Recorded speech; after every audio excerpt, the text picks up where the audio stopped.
People are only going to buy in, produce, do what they do, learn more, grow more, because they have leaders that are going to let them. And a lot of the things that we've got to figure out as leaders is just stop getting in their way. You're saying, I suffer from this, but I don't let it hold me back. So how do you push through that? Yeah. Welcome back to Own the Room with Gayle and Pam, a podcast where we explore the stories behind remarkable women who lead with courage, authenticity, resilience, and with heart. So today's guest is Julie Fulcher, and she has spent her career standing at the intersection of real estate, leadership, entrepreneurship, and family. Welcome, Julie. Well, thank you. That was a great introduction. Yes, it was. We are excited to have you Well, here. we are very excited Because we have an announcement Yes, to make. we do. Yes. Shall I share what Julie will be doing Absolutely. with us? Okay, so Julie has agreed. The secret's going to be out. The secret is out. Julie has agreed to be the Chief Growth Officer of the Santy Phillips Group. She started 2 weeks on May 1st. Right. Mm-hmm. And we are so thrilled to have Julie with us because of all of her history and experience and leadership and vision. And we're going to talk a bit about the Santy Phillips Group vision while we've got Julie here as our guest. So we're very let's excited get at to have it. you. Yeah. I very hope it's exciting as you make it sound. Well, we've got you here now, Julie. I know. So now it's just about letting you fly and letting you do all the things that you're so good at. Well, I am so excited about that, and I hope I live up to these grand expectations that you have. We have no doubt. From the Grand Dams, right? Yeah, that. So for those of you, the audience, that doesn't know your story yet, tell us a little bit about you, how you got into real estate, how long you've been in the business, and then how you got to this leadership role that you're in, or that you are now part of with the state of California's Women of Realtors Council. I got that backwards, but we'll let you go with it. We got it. So we'll share. get that all straight. You know what she's talking about, Julie. Yeah. So leadership started for me at actually a very young age because I'm the oldest girl of 9 kids. So leadership just always was something I just organically did. And then I got into a career in human resources for over 20 years. And, I wasn't loving it. I loved it initially, especially when I was at lower level, learning new things. And then I got up into management, and I had to go to court and defend the company all the time, or I had to tell employees they weren't doing the right things. And that just was That's no fun. not fun. And in every job, even real estate, people are the biggest issue. It's never the policies. It's not the real estate. It's not the contract. It's not any of those things. It's we as people, and we get in our own way. Mm-hmm. So when I got the opportunity, the company I was working for, an international company, was selling the branch I worked for. They actually offered me a job, but it was in South Carolina. And my husband and I were he was still alive at the time. So he worked in ag here in California. Mm-hmm. And so his skills were not going to translate to South Carolina. So even though I went and explored it, South Carolina is beautiful if you ever get a chance to go. It's so green. I think lush. we will get a chance to go at the end of the month. Oh, wonderful. Yeah, it's beautiful. Great experience. Went down there, enjoyed the experience, but came back and declined the job. And I had always wanted to sell real estate. And they gave me such a generous severance package that I was getting paid for a year. They were leaving me on payroll for a whole year, so it wasn't a lump sum. They were leaving me on payroll, which also left me on benefits. So I had health insurance, vision, all the insurance for me and my family. And so it was an opportunity to be able to get into real estate because, as you know, it takes a little bit to first get your license, Sure does. pass classes, take the test, then get some business, right? It doesn't just fall in your lap. So I was getting paid for a year, and I'm like, this is my only chance to get into real estate. Mm-hmm. And that was 23 years ago. So I've greatly enjoyed it ever since. I got in 2003 when the market was just going crazy. You could put a sign in the yard, the house had 10 offers. That's all you had to do, right? And then 2008 rolled along, and we all thought it was going to last forever. So who saved money? Nobody saved any money. 2008 rolled along, and it was like, why isn't my phone ringing? Yeah. So, anybody that has been in the business this long knows a tough market. This isn't it. Yeah, this is not this it. isn't Yeah, it.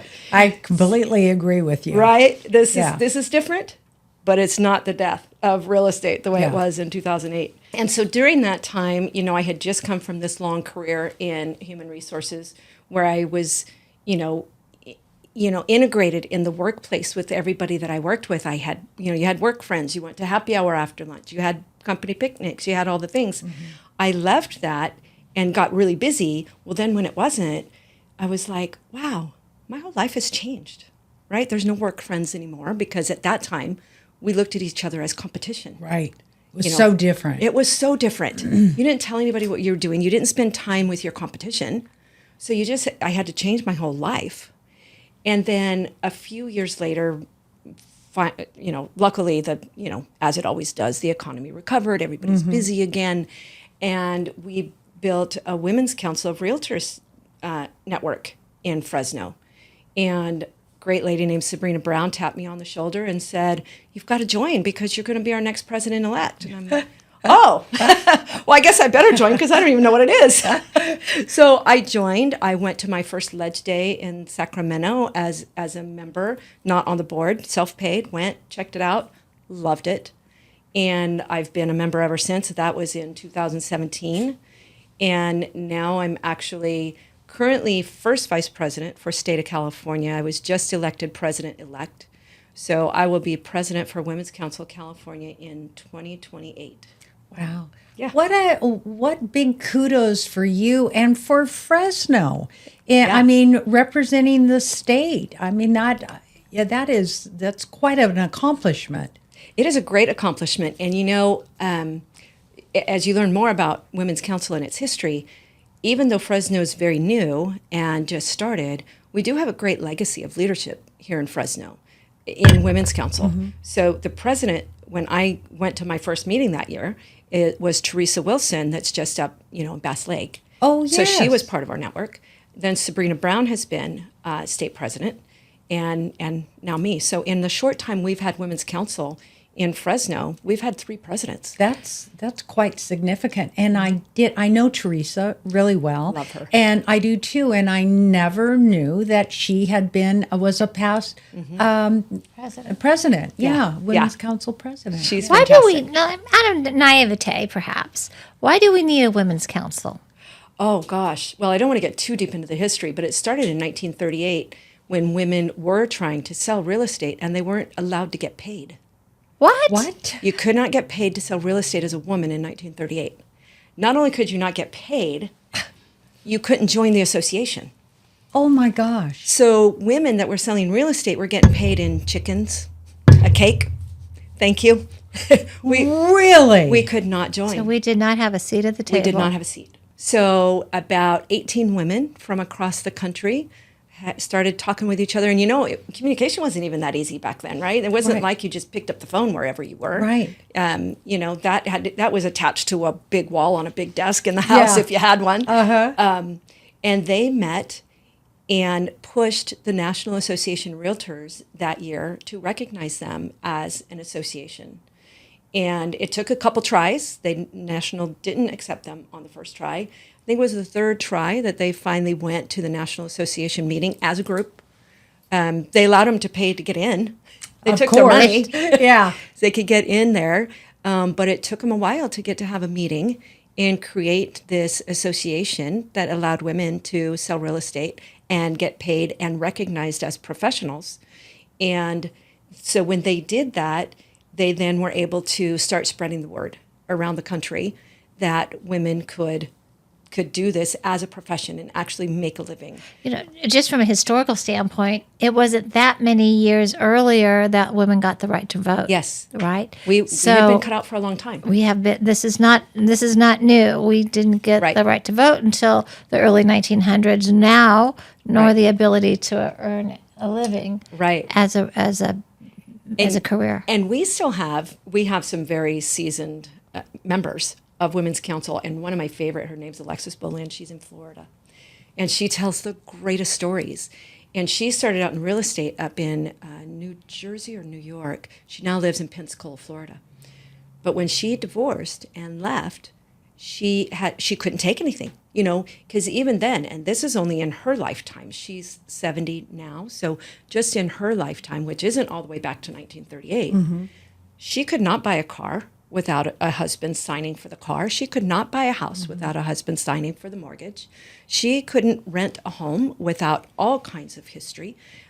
So we get to listen to these people tell us that, it's not in the too distant past that we were shut out of a lot of things. Yeah. And it's interesting now because, of course, being here with you ladies is fabulous. We're now well over 50% of the realtor population. I think the number is like 70%. There are 70. The National Association of Realtors is comprised of 70% women. So you are exactly right. So the tables have completely turned. And now when you look at the National Association of Realtors, 64% of the leadership positions for the National Association of Realtors are women. Is that right? And most of them, well into 60% as well, most of that 64% are women's council members. So to take this one step farther, as part of the reason of the Santy Phillips Group, is that when I was doing this research of women's role in real estate, and I saw that less than 5% of women are in the C-suite of real estate companies. Yeah.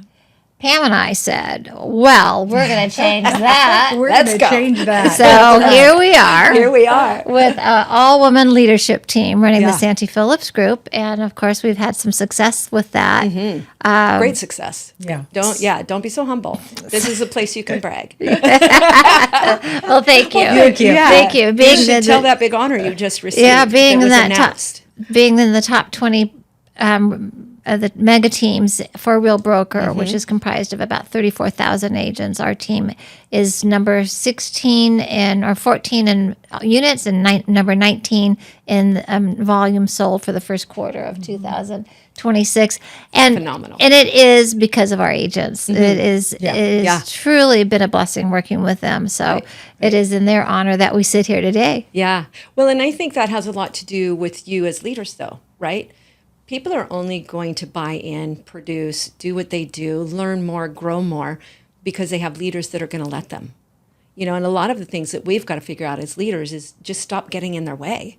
Give them the tools, which you have done. I mean, you guys have a fantastic product that you've put together, and let them run. Let them do what they're going to do, especially realtors, right? We are, just naturally go-getters. Let them. Yeah. Right?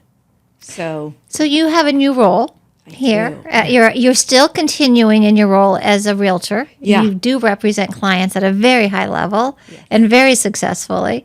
And you are squeezing in some time for us as our growth. And literally squeezing in some time. It's like, get her in and get her out. She's got work to do. I've got to go.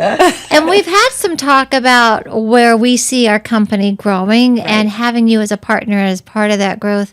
You want to share a little bit about that excitement, kind of what your vision is or what you're sort of absorbing and thinking about in these quiet moments of the last few weeks? Absolutely. Well, I'm not sure we've had any quiet moments yet. I really hit the ground running. So I was, fortunate enough to go with you ladies to the Zillow Summit and stay for the Follow Up Boss event. So I've really learned a lot quickly. What I've learned a lot is that I need to learn a lot. But I think, that comes in any growth position, Absolutely. and hence that's part of my title. Yeah. But I was so excited when the opportunity just presented itself for many reasons. We've all known each other for years. Yeah. I have greatly admired both of you for all of these years. We've had great times sometimes We've together. Had some very good times, yeah. So it's almost like kind of bringing the team back together. It's like old home week. Like bringing the band back together. Yeah, bring the team back together. So, and the exciting part is that, in my mind, it's growth on many levels. And that's something that you're so inspired by, that you're like bringing people in to make that happen because you want to see your people grow. And how could you not be excited about that, right? How could you not want to be on a team that doesn't actually hire somebody just to be sure the team grows at wherever they're at, whatever level they're at? Do they need help? Do they want help? We can offer it, and we want to. And I think that speaks very highly in the fact that you get to know your people well enough that okay, maybe they need help just learning how to balance, right? Or maybe they need help learning scripts. Maybe they need help growing beyond Zillow leads. Maybe they want to go on their own. And you're not going to limit them in any of those ways. Whatever they need help with, the more they grow, the more you grow. Right? This team only gets better when everyone gets better. And that's something I'm thrilled to be a part of. Training is, again, one of 9 kids. I've been training. I taught kids how to walk when I was only 14. So we can take them from whatever step they want to start at all the way to, I closed 8 escrows in a month, last month. Yeah. So wherever they want to be, whichever space, we can get them there. Exactly. Because you've afforded them that opportunity by bringing me on. Well, this truly is a company that that not just supports the agents, but it's all about the agents. We're a company, we don't take credit for their production. We give them all of their production. We take such pride, like moms, in seeing our kid agents on that that top 100 real estate agents, and we've got a few of them in there.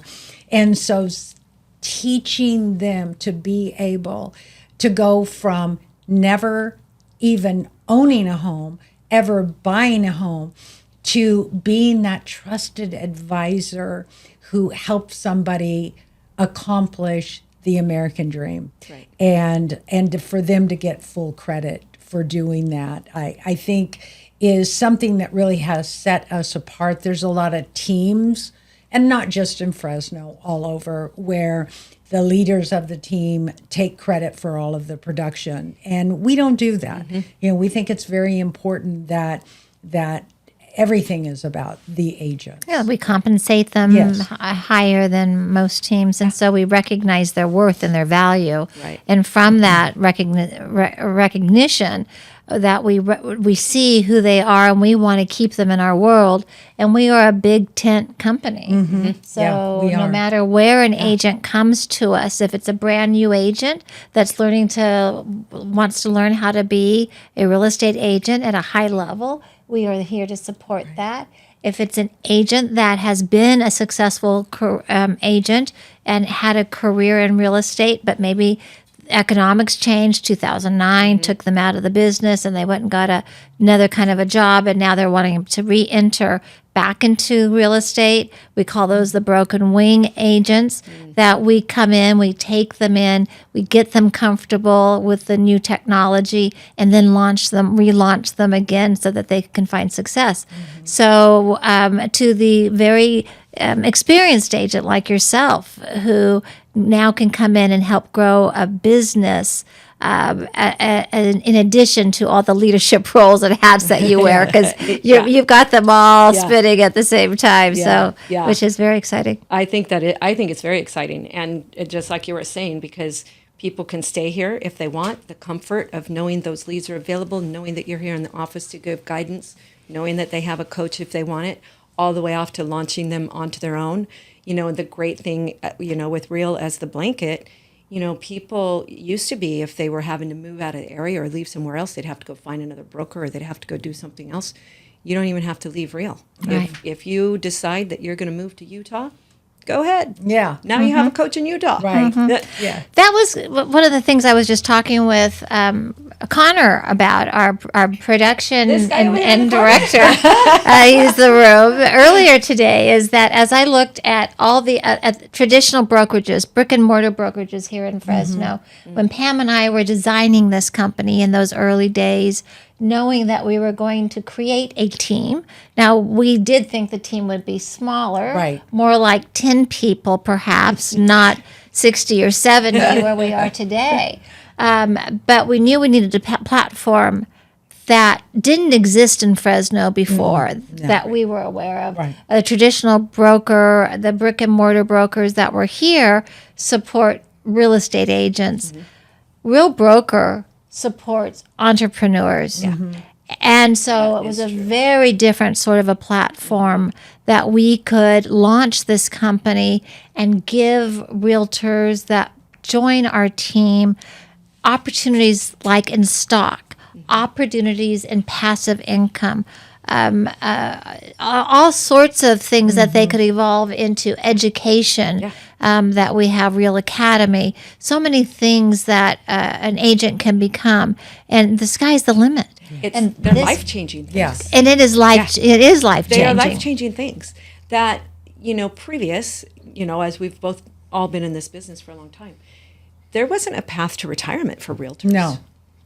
And Real offers that. And we probably all do keep our license forever anyway, but just like when we get too old to drive, we probably are. We get a Tesla. We should not be doing that. No. When you're too old to drive, you get a Tesla. You get a Tesla and push the button. Yeah, that's right. Yeah. So there is a time, even though I may keep my license forever for whatever reason, maybe a nostalgia at that point. Yeah. But should I be using it? Probably not.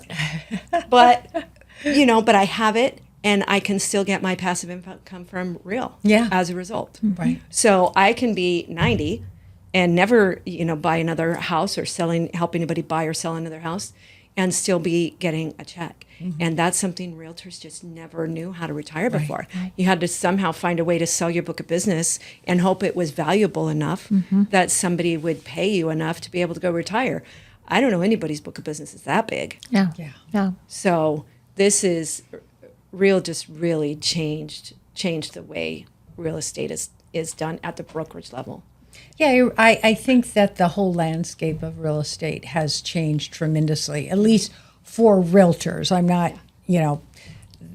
not talking about the market. I'm talking about real estate agents. And if you were to interview newer agents that have come onto our team who just got their real estate license and they've been doing it now for a couple of years, they look at their traditional brokerages and go, how do agents work like that?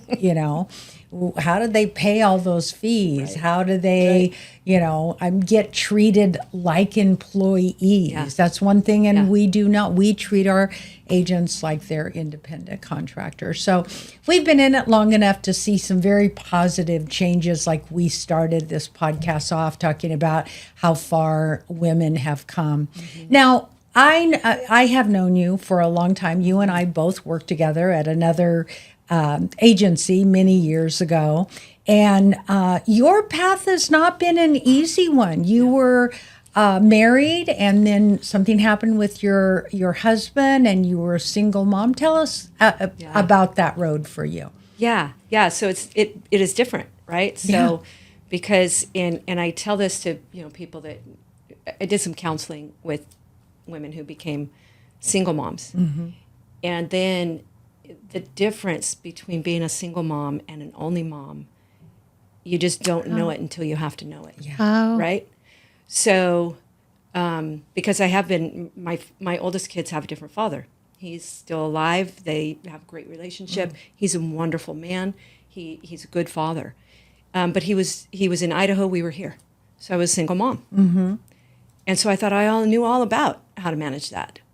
And then when the kids' dad died, and they were teenagers, and it became fully my responsibility to not only provide for them, but nurture them, make sure they got through the hardest event they probably would ever have to live through in their life. Being both mom and dad. Yeah. And being careful to not think I could be the dad. I was very fortunate to have some very strong brothers in my life who were very good about taking on the father role, and my kids respected them.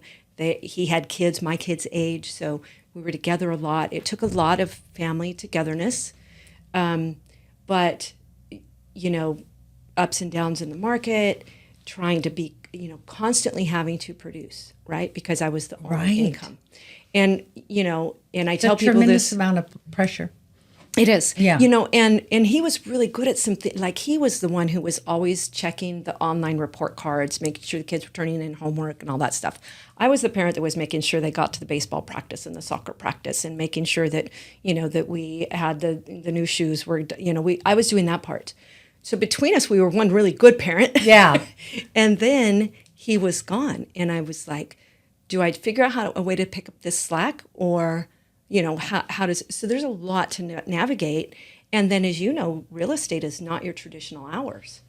Not So at all. when the kids were out of school was when I had clients that could go see houses. Right. So the older siblings became responsible, helping me out with things around the house. My oldest son, I don't know what I would have done without him. I'm sure he would have done a lot without me, but I don't know what I would have done without him. That's funny. He's been a man in my life for a long time now. And he came over and helped install the new stove, and he's putting in a new ceiling fan right now, and all the things that you have husbands for, right? But yeah, you learn how to balance all of that.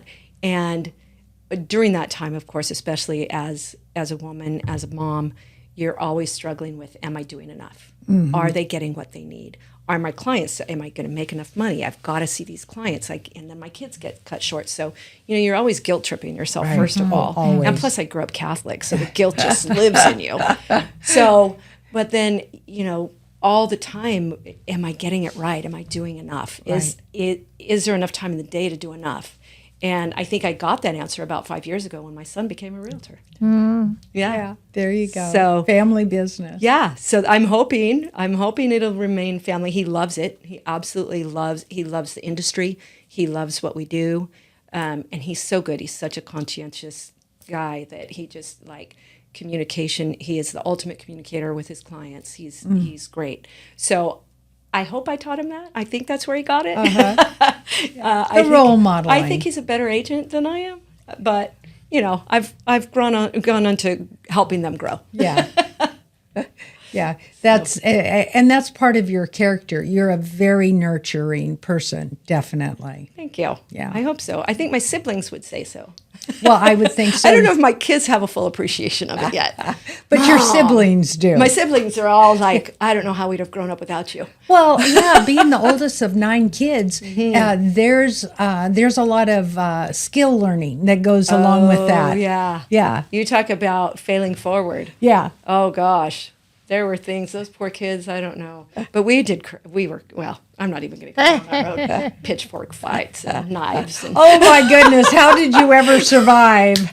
So we grew up on a farm, too, aside that there's 9 of us, on an actual working cattle ranch. So, yeah, we did. Oh, it was crazy. Knocking each other off in the ditch. So a lot of leadership lessons learned there, right? You better catch up. Yeah. I'm leaving you. So let me ask you, did you ever think that you would find yourself to be the future president of Women's Council of Realtors in California? That's a funny question, because there was a time when I knew absolutely that was going to be my path. And then there was a time I took a break for a year from leadership. I just did some committee work, which I love. I love committee work because that's where the work gets done, right? That's where you are really creating policy and spearheading events and, really doing things, strategic planning and that kind of stuff. And I love that part. And then I just saw a need in the council at the state level, and I just felt like, how dare you not give back? They've given you all of these skills, all of these tools, exposure. People know me all over the country. I'm speaking in Washington, D.C. in June because of this opportunity. And so it just became, how dare you not help? So now I'm looking forward to 2028 being over quickly. So what are the challenges that Women's Council and the industry that you currently see that you're working on now and in the next couple of years? Yeah, I can tell you for sure that membership will continue to be a problem, and not only at Women's Council, but also at the association level. That lawsuit that we had a couple years ago changed our industry tremendously. Right. And people are finding ways to not be members of the association anymore. The fewer association members there are, the fewer Women's Council members there are. So that's going to always be a problem. And so for us, it's very important that we either further develop or maybe even change altogether our value proposition. What are we giving them that they need? What are we giving them that they want so desperately that they will spend time at meetings? We go to meetings 3 times a year in California. with the California Association of Realtors, Women's Council State also has meetings. So that's, that takes a lot of coordination. It takes a lot of time. We've got to bring the right speakers to get the people engaged, to be sure they're sharing the right messages. And then at national, we go twice a year. So what are the major issues that Women's Council is now addressing besides membership? What is the value proposition for agents that attend one of your meetings? Yeah, I think we still always lean back to teaching them leadership. We want the women in Women's Council to become the future leaders of CAR and NAR because we believe that we have trained them, first of all, in just the mechanics of leadership, but also that women in their very nurturing minds and hearts are better leaders. And when we're in a position, the way we are now in the association, of having to find ways to engage people very, very organically, because people don't go in throngs to one place anymore. You've got to bring them in. And we've got to get them to listen to the messages, because we can't have everybody running willy-nilly without following the laws, not abiding by the ethics, not doing any of those things, right? So it's incumbent upon us at the local level of Women's Council to be sure that we are spearheading events that are going to teach as much as it nurtures. Why do you want to be in this business? Well, we can, and why Women's Council, right? We're going to teach you how to organize your life so much that you can translate that into your business. And being organized gives you an opportunity then to have the time to volunteer at your association, help build that area. I think we're going to see a lot of interesting changes, just economic, first of all. Secondly, because of the law changes, we're going to see people doing business differently. We're going to have to maybe even find ways to regionalize our areas, because of the Zillows of the world and the Realtor.coms and the Redfins. The information is available sometimes to the public before we even see it. Oh, absolutely. So as they're out there shopping online, we may be their second or third call. Whereas when we started business, they couldn't go shopping without an agent because we had the book and the key. So I got my real estate license many years ago. I mean, before there was the internet, we had a MLS book. We got a hot sheet every Monday morning. And by the time that book came out once a month, you had all these hot sheets in there. If we wanted to show a property, we had to go over to ABC Realty and pick up the key. And then if we were going to show 10 houses, we had 10 stops to make. I know this is really dating me, but for our people that are listening and thinking about getting into real estate, I mean, it has changed so much. You would have to stop 10 times to pick up keys. You'd have to before make sure you showed any houses. Before you showed any houses. You talk about preparing. And you had to make sure you didn't lose those keys because you had to take those keys back. How many keys did you lose? And then you had to take all of the keys back. And there was no MLS. We used to drive around and cruise the neighborhoods and look for no sale GPS. And no GPS. You had to know directions. You had to actually know directions. Yeah. That was a funny thing in Idaho. Our address was map coordinates. They didn't have street names. Really? Our address was like 475 north, 235 west. Oh my goodness. You had to know how many miles to drive north and west and north and west to get to our house. Oh my goodness. Yeah. I mean, and so on some levels, real estate it's become so simple because we've got the Supra. We put the key in there. We can call, we do everything electronically. And so when we talk about how the landscape of real estate has changed, I mean, it's tremendous, the changes that not only have we gone from traditional brick and mortar real estate companies to not all, but cloud-based companies, but the technology. And the other, as long as I'm reminiscing, the other thing that has changed is I do believe that the actual average age of those entering into real estate has dropped for many, many years. It was a second career.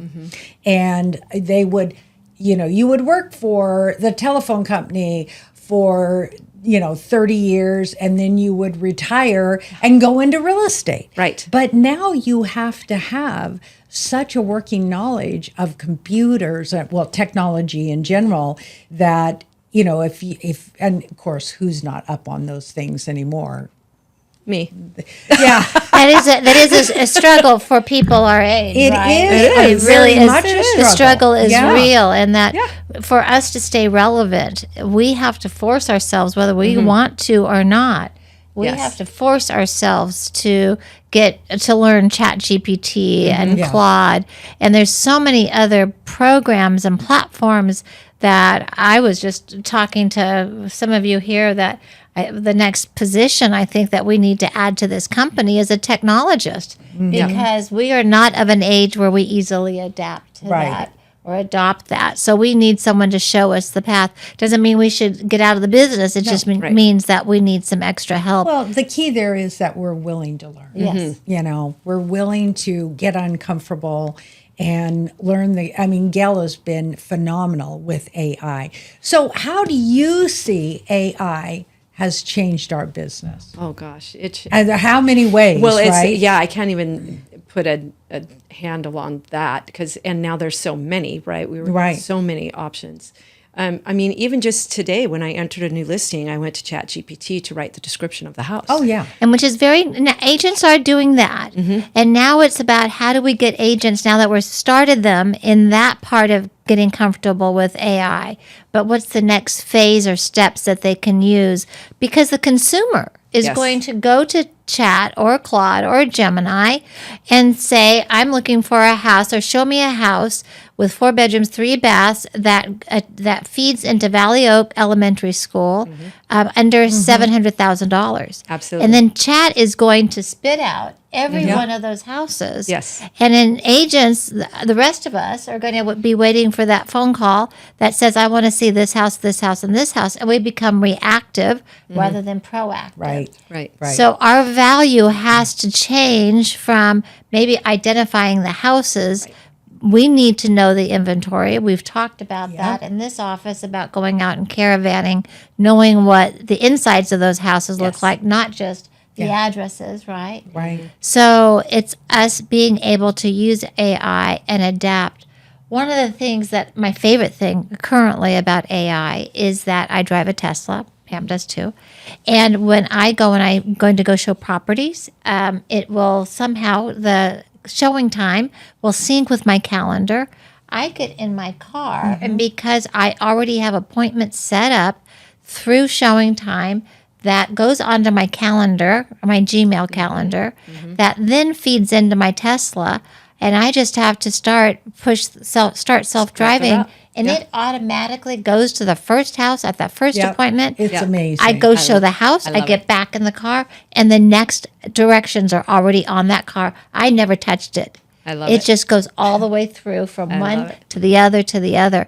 So that allows me to communicate with my clients, talk about what they just saw, what they liked best, as opposed to trying to figure out, do I turn left or turn right Where do I here? go next? Right. Well, and I think we've seen a lot of that in the first part. You're talking about how they can just go to ChatGPT, give me all these houses. I actually last night also used ChatGPT to say, I have a home that's been difficult to market, and ask them, what would you do? What platforms would you use to promote this house? Here's the house I have. Here's why it's difficult. Give me some ideas of other places that I can go advertise this house. So they do come up with some unique ideas there too. So what we have to be sure that we're doing, especially, as we're aging, is don't be afraid of it. Right? Use it. And you can just ask it questions, right? We don't even have to type it anymore. We can just talk to it. Right. And then we also need to be sure that we're teaching the younger generation too, though, that they are going to call you at some point. The computer chat is not going to sell the house. Claude's not going to open the door. That's right. And that's our value. Exactly. Is the strategy, knowing what the house is worth. Yes. I didn't come up with this. I read this, but I think it is so perfect to say agents are out there worried that AI is going to take over their job. And what Gayle and I say, because we're able to articulate it with this, is that AI is not going to replace us. Agents using AI will replace you if you're not. Yes. And that is very true. Yes. Because there's there's like too any much for tool. us to know. Like even the Tesla car scenario, right?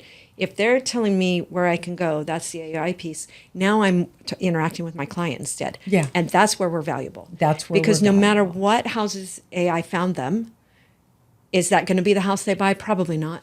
Yeah. Most of the time, every client now comes to us with already a list of homes. I want to see this. I want to see this. I wanna Right. see. They're all over town. It's like, okay, what's important to you though? Are you trying to stay But in it's these our job schools, to or dig you- in there and find out Exactly. what is really important because they don't Right. know. And with the mobility of all of our citizens now, right? There could be people moving here from Tennessee that have never been to Fresno. They need our expertise to tell them where are the best schools, where can I get, what's the easiest access to Yosemite, where can I be near the hospital that I'm going to work Right. at, where is AI going to tell them that? AI can narrow some things down, but they're not going to get it right. Yeah, they don't have. It doesn't have that local knowledge. That local knowledge of schools you mentioned, for example, we often get phone calls that say, I'm moving to Fresno, I'm moving to the area, and I want my kid, I'm looking for a house in Clovis because Yeah. of Clovis Unified School District. Well, the top Clovis Unified School Districts are actually homes in Fresno. Fresno. Yeah. So there's that difference there that if Yep. there And AI will not know that. and AI will Yeah. not know that. Right. So Yeah. the value of an agent Absolutely. is significant. The expertise is something, no matter what AI system they're using, they're not going to get it from somebody that's not a person. And for most of us too, at least at our age, I don't know how many of the youngers, and they'll get it eventually too, right? But we've raised kids already in this town. We can give them insider tips that AI is never going to know. So, does everybody in town know that Fresno High is the only international baccalaureate program in all of the valley? So if you ever think that you're going to go out of the country to go to school, you better hope you got your credits at Fresno High, not Clovis. How many? Yeah, Does right. AI know that? No. Yeah, No. AI doesn't know that. I didn't know that. Well, you're welcome. Learn something every day. Huh? Yeah. Learn something new every day. Yeah. So, so you have had this journey as a very successful realtor. You've been involved with the local women's council, state women's council. Was there a moment where you said, wow, look at where I'm finding myself in my career? I never dreamed this was possible. I think I suffer a bit of imposter syndrome, We all do. and I think most women do. And men too. Okay. Okay. Connor, what you got to say over there? Shush. I still don't know that oftentimes I'm not sure that I still belong in the room. Yeah. That you still belong in the room. That I still belong there. That it's okay for me to, have authority over anything. It's humbling. It's extremely humbling, and it has me constantly. How does that hold you back? Oh, How do you? The better question is, how do you not allow? Because you obviously you're telling us something super important, but you're saying I suffer from this, but I don't let it hold me back. So how do you push through that? Yeah. Well, I think I learned it a long time ago when I became an only parent. I was afraid to do a lot of things. I didn't think that I could do a lot of things. I didn't think I had the knowledge or the experience or, the ability to get into certain rooms, and I had to. I was not going to let things happen to my kids. This was a lot of related to their education. There's no way they're going to have this conversation without me. And I had to go in there. And the funny thing was, and I saw my kids would be like, Mom, we have to do this really hard thing. You have to do it for us.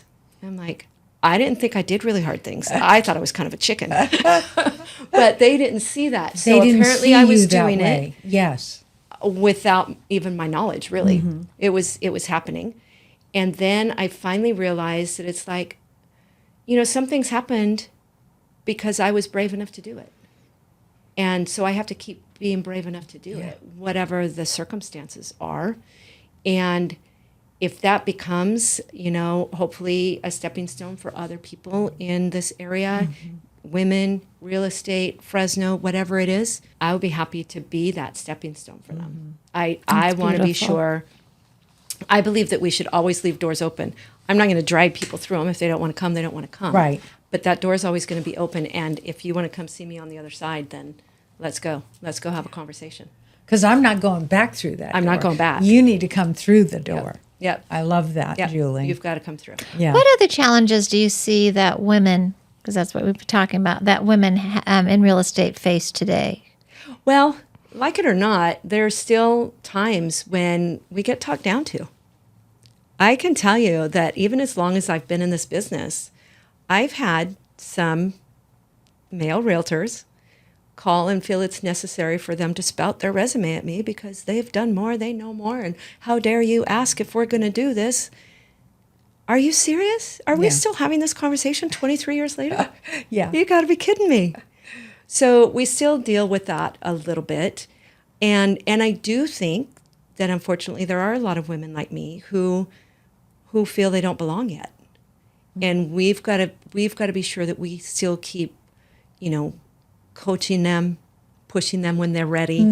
That's why mentorship is so important in our community, in the real estate community. That's a very good point. Yeah. And I do, you still have little birds in the nest, right? Yeah. And sometimes they need a push. And they're And that's what you're hired wings for. unfurl. I was like, look at you could fly. You didn't even know. Or just even putting your hand out and say, come with me. Yep. Come along this journey with us. Yeah. And I love that. It's much more fun to go with a team than it is to go by yourself. Well, one of the things that we talked about during Own the Room, the conference, is that real estate is not a solo sport. You may think because, doggone it, somebody named us independent contractors. Right. And so there's a lot of isolation in that title. Yeah. And so agents go out and they think, I'm an independent contractor. I do this all alone. Everybody else is my competition. That's such a self-defeating perspective to take of the business that we're in, because it's all about networking. It's all about collaboration. It's all about, and I'm going to say this because I know that I can, it's about giving grace to one another. Yeah. Because there have been times that I have given grace to other agents when they didn't deserve it. And that's the hardest time to give that grace. But that is its own form of mentorship, isn't it? Absolutely. Because it costs you nothing to give grace. It doesn't cost you anything except for maybe a little ego. That's all. Because what you would like to do is, do this, but instead to take a step back and to give that grace to somebody else that's your competition. Right. And so that's the difference of when you talked about someone that was most likely a male that was telling you about the resume and all those sorts of things. And then in Pam's story, as a woman, that you have learned that you can go farther, that the industry will go farther by giving grace rather than giving... By not spouting the resume. Yeah. Right, by not spouting the resume. Right. Because, as we know, every transaction is different in this business, right? No matter how many years... That's why they don't have that handbook. Right. What's the point? It's not going to work on this one. Yeah. Because so many times it's like, okay, this may be exactly like the last transaction. However, the people are different. And people are our business. People are our business. Yes. And don't forget, not real estate. Not the real estate. It's about the people. Absolutely. Because we already know, right? By the time they come to us, they're already qualified to buy a house. They already know where they want to be. We're matchmakers. Yeah. We're helping them. Yeah, we're I helping love them that, through. Julie. We're matchmakers. We're matchmakers. My dad was a funny guy, but as a child, he asked me one time, I don't know how old I was, maybe 10, 12 or whatever. Do you know what you want to do when you're that age? You don't even know what you want to do till you're 50. But he asked me one time what I wanted to be when I grew up, and I said I wanted to be a psychiatrist. And because I'm very intrigued by people's thoughts and how they get to what they're thinking and what causes people to think differently, and all that was always very intriguing to me. And back then in the early 70s, that was quack. You're gonna be a quack, right? You're gonna be, Yes. And mental health was not a thing yet, right? So of course my dad poo-pooed that, so I couldn't do it. So the next time he asked, I don't know how many years later, I was going to be a lawyer. Don't you dare be an ambulance chasing lawyer and blah blah. I'm like, why you keep out? You're going to tear down everything I want to do. Yeah. And then I was a few years into real estate, and I'm like, oh my gosh, look at me now. I'm both a psychiatrist and a lawyer. That's great. Oh, that is spend more so time doing therapy true with these families. That is so true. You know, yesterday we all went out and we to support some of our colleagues in real estate. We went to support their open houses, and we drove miles to both of them. Actually, we drove a long ways, but much longer to one of them, not because we needed to see the house, but because we felt we needed to support the other real estate agents in the community. And for those of you listening to our podcast that are in real estate today, you have no idea how important of a part that is in your success of being a real estate agent, because that person that you go out to support, that person that you put your hand out or give grace to, could be looking at that offer from one of your clients. And 100%. You make or break it by a lot of these relationships that we have out there. Because again, it's the humanness of our industry. Yeah. You know, and I think that, again, going back to being an independent contractor, that might be our title, but couldn't be further than from the truth for what we do. That's absolutely true. Yeah. We need each other desperately. We do. I mean, I don't know everybody in town that wants to buy this house. Yes. If they did, I could be the only realtor in town. Yeah. We need each other. We need each other's sphere of influence. We need each other's knowledge. We can't do this by ourselves. Yeah.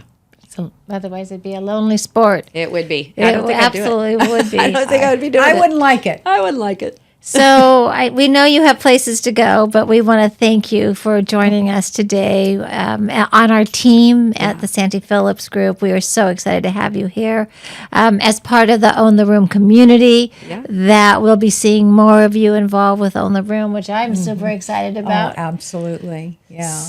Well, the hour just goes by so fast. Is that an hour? I cannot we did it? Yeah, I mean, Go. So, yeah, I think that this has been such an important conversation. We've talked about the necessity to volunteer, to be in the right rooms, to give grace, to network, to work with one another. And Julie, I'm telling you, you have no idea how excited Gayle and I are about having you as part of the Santy Phillips Group. Absolutely. Well, I hope you know I'm just as excited to be here. Thank you. Thank you. It's going to be We great. look forward to growing together. Yeah, absolutely. Thank you for joining us. And thank you for joining Own the Room with Pam and Gayle. And if you have watched this episode and know of someone that needs to hear this conversation about women's counsel, please encourage others to see this particular episode.